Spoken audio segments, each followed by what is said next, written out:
Bueno, y estamos con el doctor Eduardo Roy Gates, abogado penalista, para ver el futuro que enfrenta el expresidente Pedro Castillo. Hoy ya el juez César San Martín le dio la razón a lo que venía ocurriendo. Su detención ha estado bien dada, pero vence el día de mañana. Doctor Roy Gates, ¿cómo está? Muy buenas noches. Buenas noches, Omar, ¿cómo está? A ver, entendemos qué debe pasar en las próximas horas, porque ya la detención que se le dio era por 7 días. Él apeló, la Suprema le dijo, oye, no hay nada que apelar, todo aquí está muy bien, pero mañana sale. Así es. El día de hoy el juez César San Martín ha leído una resolución que ha expedido la Sala Permanente de la Corte Suprema, que está compuesta por 5 vocales supremos, ¿no?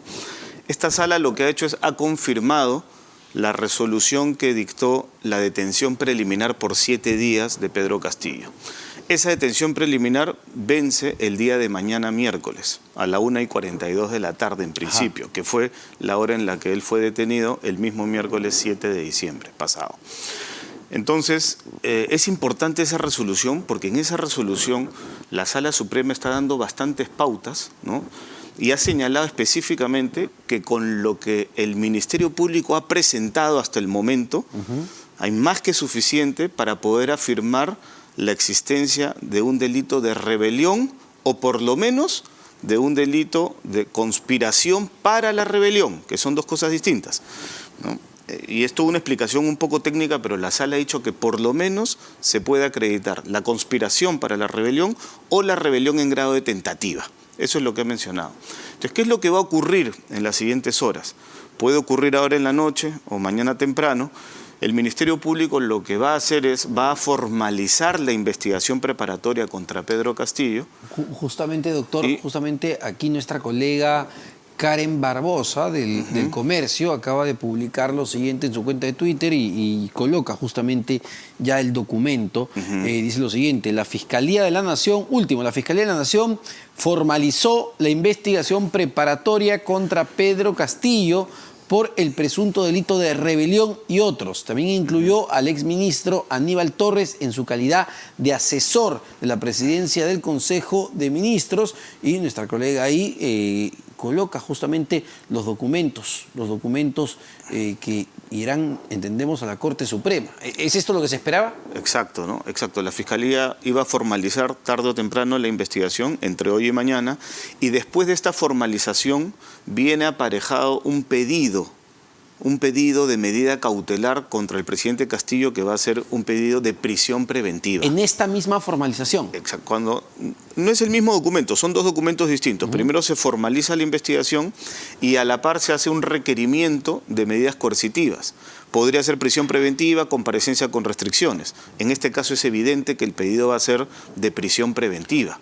Doctor, para entenderlo, porque es medio complejo, para que la fiscal de la Nación haya formalizado esta investigación donde puede hacer pedir la prisión preventiva, ¿era necesario que el Congreso de la República le levante esta protección constitucional el lunes por la madrugada? Exacto, para poder formalizar la investigación. Como el Congreso de la República le ha levantado, entonces la fiscal de la Nación ya podía dar el paso siguiente de la investigación y podía formalizar la investigación. Como ya lo hizo el Congreso de la República, la fiscal tenía el camino libre para hacer el segundo paso de la investigación penal, que tiene una parte primera de investigación preliminar y una segunda parte de formalización de la investigación preparatoria. Y es recién en esta etapa de formalización de investigación preparatoria que se puede pedir la prisión preventiva. Antes solo se puede pedir la detención preliminar, que en este caso ha sido por 7 días y se originó por una flagrancia delictiva en Pedro Castillo. Pero máximo se podía extender, o sea, la sala o el juez en primer lugar le dio esos 7 días que ha sido confirmado por la sala. Y esto es bien importante, lo mencionaba al principio, ¿no? Porque ya algunos defensores de Castillo, los propios abogados dicen, pero ¿cuál es el delito? Aquí no se ha cometido ningún delito, no hay ningún acta firmada. Pero ya la Corte Suprema y el juez Juan Carlos Checkley, que creo que es el primero que vio el caso, y luego el colegiado que dirige el juez César San Martín, han dicho, oye, a ver, no estoy sentenciando nada, pero aquí al menos pareciera que hay algo. Claro, ¿qué va a pasar, no? ¿Qué ocurre? Es cierto que el derecho es cambiante, entonces el delito de rebelión probablemente cuando se dictó no fue pensado en un autogolpe hecho por un presidente de la República. ¿Qué va a decir la defensa de Castillo? La defensa de Castillo va a decir que el Pedro Castillo no se levantó en armas y que Pedro Castillo no lo hizo para cambiar la forma de gobierno, ¿sí? Y van a entender gobierno como poder ejecutivo. ¿Qué es lo que ha dicho ahora la resolución de la Corte Suprema que ha confirmado la detención preliminar? Ha dicho que hay que interpretar el tema de gobierno en sentido amplio, es decir, incluye al Congreso de la República, claro, incluye al Poder Judicial y otros organismos constitucionalmente autónomos como el Tribunal Constitucional. De Exactamente, porque la rebelión es un delito contra los poderes del Estado. Entonces se ha interpretado, el delito de rebelión es el que se alza en armas para variar la forma de gobierno. Ese es el delito de rebelión. Tiene un medio que es el alzarse en armas con una finalidad, variar la forma de gobierno. ¿Qué va a decir la defensa de Castillo? Que no se alzó en armas y que no era para variar la forma de gobierno. Pero la sala ya dejó en claro de que la forma de gobierno, o sea, tiene que entenderse en sentido amplio. Aquí se ha querido modificar al Congreso de la República, Tribunal Constitucional. Claro, y utilizando justamente, y justamente a las Fuerzas Armadas. Y el presidente de la República es el jefe supremo de las Fuerzas Armadas. Ha habido una llamada directa al comandante general de la policía a través del teléfono del exministro Willy Huertas. Entonces, ahí nomás ya hay un inicio de la ejecución del delito. Y en este caso hay una particularidad. La rebelión es un delito de mera actividad. No interesa que la persona finalmente logre variar la forma de gobierno. Basta con el inicio de la ejecución del delito para que ya haya una consumación del delito. Entonces, en este caso, desde mi punto de vista, hay un delito consumado de rebelión y que merece una pena de 20 años, no de 10 años como se ha dicho. Porque, claro, se decía 10 por conspiración, pero aquí, desde su punto de vista, sí se podría haber cometido la rebelión. Pero hay que entender lo siguiente, y esto es importante, Omar. La conspiración no es en sí misma un delito. La conspiración es una fase que puede ser calificada como un acto preparatorio, porque para un delito hay dos fases, la interna y la externa. En la fase interna es la ideación, la deliberación y la decisión de cometer un delito. En la fase externa del delito se inicia con la ejecución de actos preparatorios. Por ejemplo, quiero matar a alguien, compro un arma. Ese es un acto preparatorio que en principio son impunes los actos preparatorios. Y después, cuando yo apunto para disparar, inicio la ejecución del delito y ahí es la tentativa. ¿Desde cuándo sanciona el derecho penal? Desde la tentativa. Pero en casos excepcionales como este, se sanciona desde una etapa anterior, que es la conspiración, terrorismo, sicariato, tráfico de drogas y rebelión. Tienen sancionada la conspiración. No es un delito en particular, es una etapa anterior. Doctor, justamente le pido unos instantes para analizar junto con usted lo que ya habíamos comentado. Ya tuvimos acceso al documento donde la Fiscal de la Nación formaliza justamente, aquí está, la investigación preparatoria contra el expresidente Pedro Castillo. Y en la decisión dice lo siguiente: a ver, por tales consideraciones, el Juzgado de Investigación Preparatoria de la Corte Suprema de Justicia de la República resuelve tener por comunicada y aprobar la disposición de formalización y continuación de la investigación preparatoria expedida por la Fiscal de la Nación contra José Pedro Castillo Terrones en su condición de presidente de la República. Entendemos que habrá sido expresidente o como presunto coautor del delito contra los poderes del Estado y el orden constitucional en la modalidad de rebelión, previsto y sancionado en el artículo 346 del Código Penal en agravio del Estado y alternativamente del delito contra los poderes del Estado y del orden constitucional.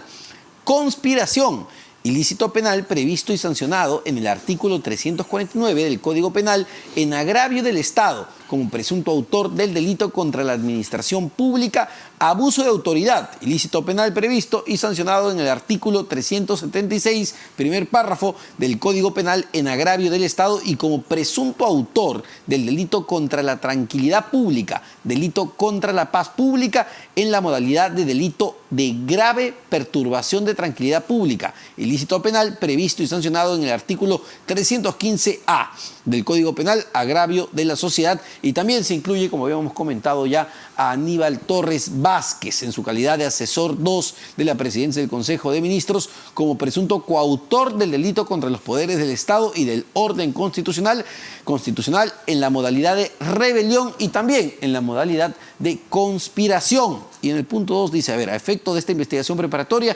asume competencia material el juez de investigación preparatoria, la Corte Suprema de Justicia, y poner en conocimiento de la Fiscalía de la Nación y de la Segunda Fiscalía Suprema Transitoria especializada en delitos cometidos.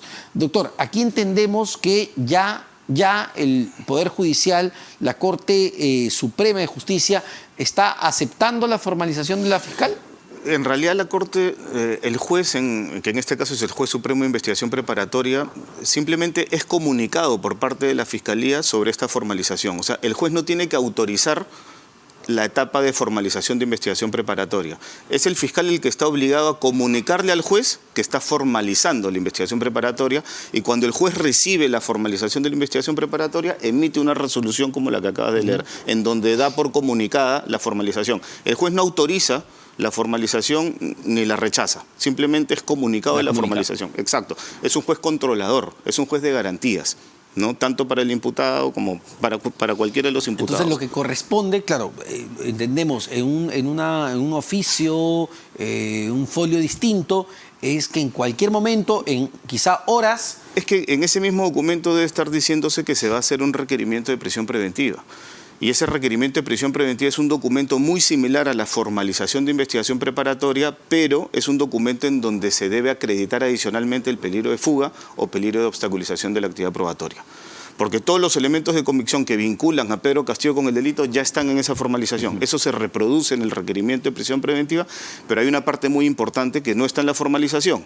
En el requerimiento de prisión preventiva se tiene que argumentar por parte de la Fiscalía la existencia de un peligro procesal que implica peligro de fuga o peligro de obstaculización. En el caso de Pedro Castillo eso está más que acreditado. A ver, vamos punto por punto, porque claro... Él se estaba yendo a la Embajada de México. Exacto. Eso está acreditado. Además de eso, el propio presidente mexicano confirmó que lo llamó para pedirle asilo. Totalmente. Eso está más que acreditado. Lo que pasa es que en este caso, Omar, en realidad no hay mucha actividad probatoria que realizar para poder demostrar que el presidente es responsable penalmente. Lo que ocurre es que sí va a tener que haber actividad probatoria para poder acreditar la participación de otras personas, como Aníbal Torres, por ejemplo. La participación del presidente de la República es innegable. Eso está más que demostrado, ha sido un hecho público y notorio. La lectura del acto de disolución del Congreso y todo lo que le dio el presidente el 7 de diciembre. No hay mayor discusión. En donde sí va a haber discusión es qué personas participaron. Participó la ex presidente del Consejo de Ministros, Betsy Chávez. ¿Participó Aníbal Torres o no participó? ¿Cuál fue su grado de participación? ¿Y por qué es importante esto? Porque como has leído, al expresidente Castillo se le está procesando por delito de rebelión y alternativamente por un delito de conspiración para la rebelión. La conspiración no es un delito independiente, es un acto preparatorio para la rebelión. Y en la conspiración necesariamente tiene que haber dos o más personas. No puede haber hecho ese delito o no puede haber cometido ese delito solo el presidente o el expresidente Castillo. A ver, le voy a hacer una consulta justamente Guillermo Bermejo, que ha sido muy cercano en todo este tiempo al expresidente Castillo, ha tuiteado lo siguiente hace solo algunos minutos. Es interesante para interpretarlo. A tener en cuenta, dice el congresista Bermejo, 1. La detención del presidente Pedro Castillo vence este miércoles 14 de diciembre a la 1:42. 2. No existe en este momento ningún pedido de prisión preventiva contra el profesor. 3. Aún si la Fiscalía lo pidiera, el plazo razonable para el derecho de defensa sería de 2 o 3 días como mínimo. 4. Cualquier otra maniobra irregular que pretenda alargar su detención será la prueba de que Pedro Castillo es un rehén de este gobierno ilegítimo y de los poderes fácticos. Bueno, es la interpretación del señor Bermejo. Pero, ¿esto es cierto o no? Son declaraciones absolutamente políticas sin ningún sentido. Eso no tiene ningún sustento jurídico. ¿Qué ocurre? Cuando hay una detención preliminar y vence una detención preliminar, el Ministerio Público tiene que presentar su requerimiento de prisión preventiva antes que venza la detención preliminar. Por eso les digo que el requerimiento de prisión preventiva va a ser presentado mañana antes de la 1:42, necesariamente. De ahí el juez que recibe ese requerimiento tiene un plazo de hasta 48 horas para fijar la audiencia en donde se va a discutir la prisión preventiva. El juez. Y esa audiencia puede demorar un día o puede demorar varios días. Pero el juez también puede citar audiencia mañana mismo, porque el plazo es dentro de las 48 horas. Y en esas 48 horas que tiene el juez, el señor Castillo queda detenido. Exactamente. Recuerden, en el caso de Nadine Heredia se hizo un pedido de prisión preventiva, la primera prisión preventiva que se solicitó, y el mismo día el juez Carguancho fijó la audiencia, Concepción Carguancho fijó la audiencia el mismo día, en 6 horas. Se presentó a las 11 de la mañana y a las 4 de la tarde se estaba discutiendo la prisión preventiva.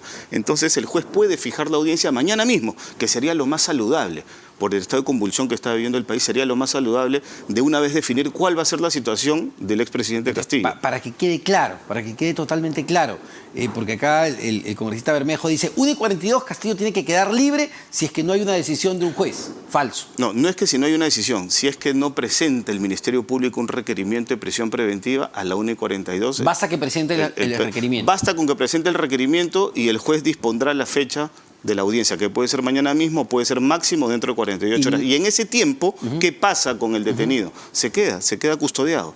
No puede irse. No se le da la libertad, se queda custodiado hasta la audiencia. Ese limbo de ahí, en realidad, no tiene una definición legal estricta. ¿Cuál es la condición de esa persona? ¿Es un detenido? ¿Es un custodiado? Se dice que queda bajo custodia. Pero ¿de quién depende que...? O sea, no hay posibilidad ninguna de que se vaya mientras espera la audiencia. No, ¿qué va a pasar? La defensa podría plantear, por ejemplo, un habeas corpus, ¿no? Ante otro juez constitucional. Es el juez constitucional que recibe ese habeas corpus se evaluará ante un caso que es de esta envergadura. Es evidente que ningún juez va a otorgar la libertad porque el peligro de fuga Castillo. Es inminente y es evidente. Pero para evitar esa situación, lo más saludable es que mañana que se presente el requerimiento de prisión preventiva, ¿no? El juez que recibe este requerimiento, que es el juez Checli, fije mañana mismo la audiencia y que mañana comience la audiencia en donde se va a discutir si Pedro Castillo va a quedar con prisión preventiva o si se le va a dictar la prisión preventiva o no. Que mañana comience la audiencia para que no haya... Y doctor, la fiscal de la Nación podría presentar incluso, dado que ya se ha formalizado la investigación preparatoria, podría presentar el pedido de prisión preventiva durante las próximas horas, incluso durante la madrugada. Sí, lo puede presentar ahorita mismo. Así como ha formalizado la investigación, puede presentar ahora mismo el requerimiento de prisión preventiva. Con seguridad, Omar, lo va a presentar mañana antes del mediodía. Con seguridad. O sea, no hay duda. Y creo que tampoco hay duda que el juez va a dictar la prisión preventiva. Es insostenible, con lo que ya dijo la Sala Suprema, que ha establecido ciertas pautas, es imposible que se le dicte una libertad al presidente Castillo, al expresidente Castillo. Pero la defensa podría decir que, bueno, necesito más horas para estudiar esto, estudiar el caso, son muy pocas horas si lo ven de manera inmediata. Pero es que es lo que la ley señala. Han ocurrido casos en donde el requerimiento de prisión preventiva se ha discutido en el mismo día y el juez está en la facultad de suspender la audiencia por 2 horas y darle a la defensa 2 horas. Pueden haber miles de folios, pero se entiende que la defensa viene investigando este caso, estudiando este caso desde el día 1 de la detención preliminar. Entonces el juez perfectamente puede dictar mañana una resolución en donde se cite audiencia mañana, que repito, sería lo más saludable para este caso. Se lo preguntaba porque, a ver, tratando de entender cuáles son las estrategias que van a tratar de desplegar, ellos pueden decir, oye, recién he asumido la defensa porque le renunció su abogado anterior, el doctor Arroyo, lo asumió ahora Atencio, que era un asesor de Palacio, es decir, recién me voy a empapar. Igual, así ellos se empapen, no depende de ellos. Pero es que fíjense, desde el punto de vista del abogado defensor, ¿qué es lo que tiene que hacer en este caso? Es solicitar que la audiencia se realice lo antes posible. Porque ¿qué ocurre si se fija la audiencia de acá a una semana? Que tampoco sería legal, porque el código dice 48 horas. Pero ¿qué ocurriría si es que el juez fija la audiencia de acá a una semana o a 10 días? La persona queda detenida. Entonces, si el abogado considera que su defendido es inocente o que no debe merecer una prisión preventiva, debería más bien insistir en que la audiencia se realice lo antes posible. Si uno pide que se dilate esa audiencia, eso va en perjuicio de su defendido, en este caso de Pedro Castillo, porque va a quedar detenido. Entonces, a la propia defensa, si considera que tiene razón, debería exigir que la audiencia se realice mañana mismo también. No hay mayor cuestión que discutir. Es un caso complejo por la envergadura que implica, pero en cuanto a hechos, a material probatorio, no hay mayor cuestión que discutir. Y le da el tiempo al juez, me pongo a pensar en este supuesto, ¿no? Porque me parece que en cualquier momento puede presentar ya la Fiscalía la prisión preventiva. Lo presenta, digamos, en 1 hora, en la madrugada, y el juez podría programar la audiencia para antes de la 1:42 que vence la detención. Sí se puede. Sí podría. O sea, eso está netamente sí, ahora, en manos del juez. El juez yo estoy seguro que el juez va a citar la audiencia para mañana en la tarde, mañana en la noche máximo. Por la gravedad de los hechos. Por la gravedad de los hechos. Esto no resiste más. O sea, estamos ante un expresidente que ha cometido el mayor atentado contra los poderes del Estado. Y esto tiene que dilucidarse de una vez. Me decía que era claro que creo que queda claro para todo el país que había una intención de fugarse, de pedir asilo, de escaparse a la Embajada de México cuando cometió este delito Pedro Castillo. Pero el otro supuesto, doctor, el supuesto de entorpecer la justicia, a ver, poniéndome en el lado de los abogados de la defensa, dirán, bueno, pero ya no tiene poder, ¿cómo va a entorpecer la justicia? Para que haya una prisión preventiva, básicamente se requieren 3 supuestos. En primer lugar, elementos de convicción, que se conoce comúnmente como pruebas, que vinculen a la persona con el delito. Eso está de sobra probado, ¿no? Basta con el anuncio que fue público. En segundo lugar, que la pena sea superior a 4 años de pena privativa de libertad. La rebelión tiene 20. Y en tercer lugar, que exista un peligrosismo procesal. ¿Qué quiere decir esto? Que exista o un peligro de fuga o un peligro de perturbación de la actividad probatoria. ¿Qué ha analizado la Sala Suprema el día de hoy que ha leído la resolución? Un peligro de fuga. No ha hecho un análisis sobre un peligro de perturbación de la actividad probatoria. Basta uno de los dos para afirmar que existe un peligrosismo procesal. Basta con el peligro de fuga. Y eso está también sobradamente probado, ¿no? Cuando el expresidente Castillo se dirigía a la Embajada de México y su propia seguridad, con intervención de la policía especializada, lo detuvo. Él estaba camino y hay una declaración también de las autoridades de México en ese sentido. Y constantes, ¿no? Hasta el día de hoy, Entonces, que están dispuestas a exacto, albergar. entonces él ha tratado de fugar ante ese golpe que ha sido el más bobo de la historia, ese golpe frustrado. Él ha tratado de fugar cuando se dio cuenta que no tuvo eco. Ahora, doctor, solo para terminar, porque sí preocupa un punto del cual conversábamos al principio, que no sé cuánto pueda terminar afectando todo este proceso, incluso cuando se ve la prisión preventiva, cómo se le levantó la protección constitucional que tiene el presidente, que ha sido lo cuestionado, que se vio de manera directa en el Pleno del Congreso, que eso no pasó por los grupos respectivos, por la Subcomisión de Acusaciones Constitucionales, que no se respetó el debido proceso dentro del Parlamento. ¿Esto puede afectar el procedimiento final en el plano penal? A ver, son temas que siempre jurídicamente pueden ser discutibles, ¿no? Pero lo que ocurre es que el derecho tiene que dar una respuesta, ¿no? Ante un hecho flagrante. Entonces, me parece a mí que sí puede haber unos cuestionamientos de carácter formal, pero finalmente, en líneas generales, el derecho tiene que dar una respuesta para poder darle una solución a esta situación. Entonces, mientras se le respete el derecho de defensa, que se le está respetando hasta el momento, se les está dando la oportunidad de designar defensa, de que participen en las correspondientes audiencias, y lo van a seguir discutiendo, me parece que no puede haber mayor cuestionamiento en un futuro, ¿no? Perfecto, doctor. Muchísimas gracias, como siempre. Eduardo Roy Gates, abogado